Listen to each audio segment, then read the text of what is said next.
Well, hello, how's everybody?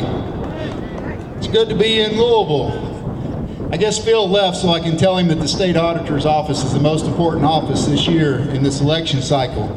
Anybody know what the auditor does? Audit, okay. Well, we want to tell you we don't audit you, we audit the government. Anywhere our tax dollars are spent, the auditor can get in there and find out what's going on. They do financial audits, whether it's University of Kentucky, U of L, the Transportation Department, entitlements.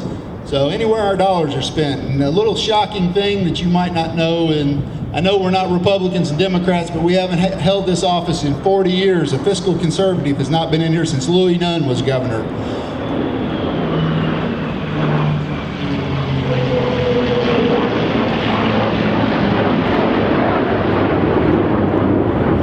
That's not quite fair, a jet chasing a P-51 Mustang, but...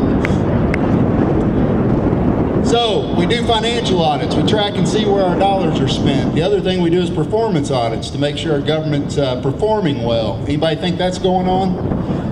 Yeah, somebody asked me the other day what kind of job I thought Crit Llewellyn was doing. And I said, well, I don't think she's doing a very good job. We're $10 billion in debt, $34 billion underfunded in pension liability. And the job of the auditors is to let the legislator and the governor know when things aren't going well. And I don't know how you get that far in debt. We're dead last in most places.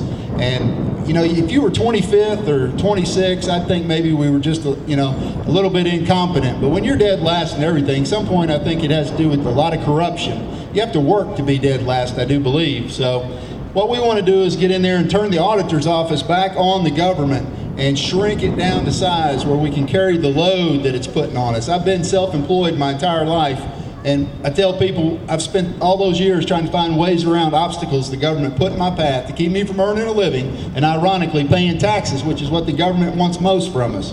And if I was government, I'd let you make as much as you want and I'd take just a little bit off the top.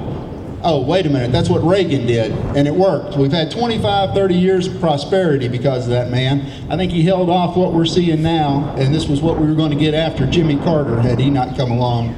So I believe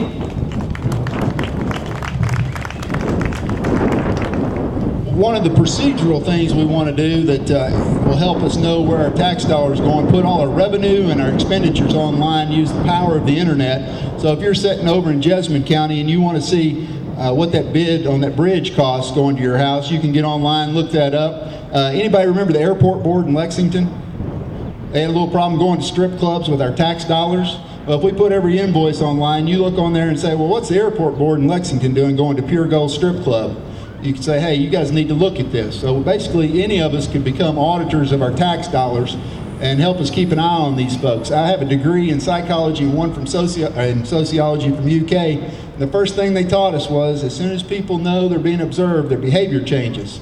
So what we want to do is use the auditor's office as a giant spotlight to put on all our elected officials and all our government appointees and let them know we're watching how they're spending our money. And I think we'll get a behavioral change out of them then.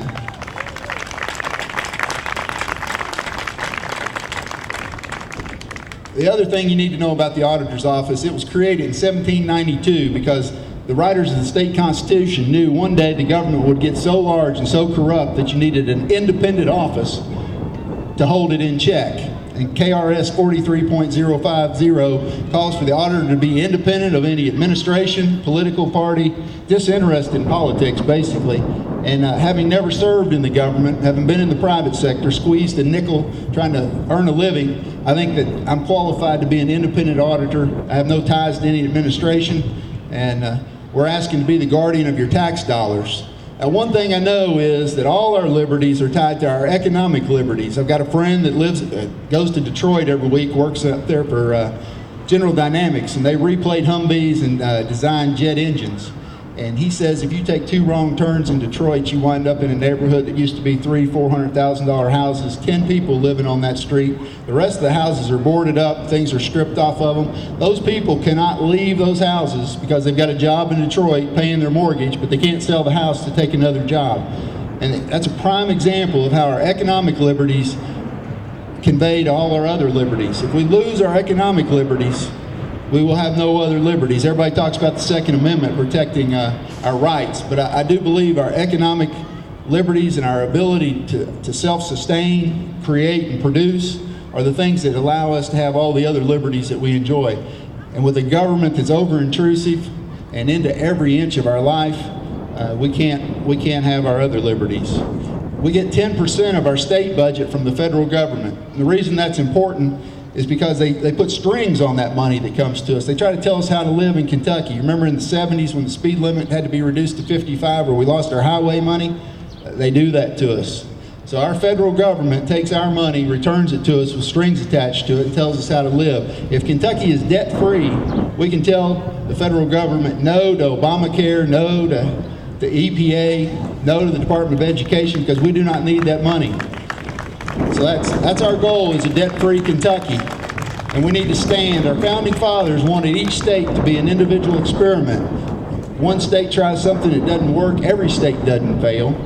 So what we need to do is do some of these things, change our tax code, get our spending under control, pay down this debt, fund these pensions, redo the pension plan so it's a defined contribution rather than defined benefit, and get back to living our lives in Kentucky with a Kentucky way of life and a vision rather than a Washington, D.C. vision. I'm John Kemper. You can go to auditky.com, and I'm running for state auditor, and I appreciate the Tea Party support and all you all do year-round for America and Kentucky. Thank you all.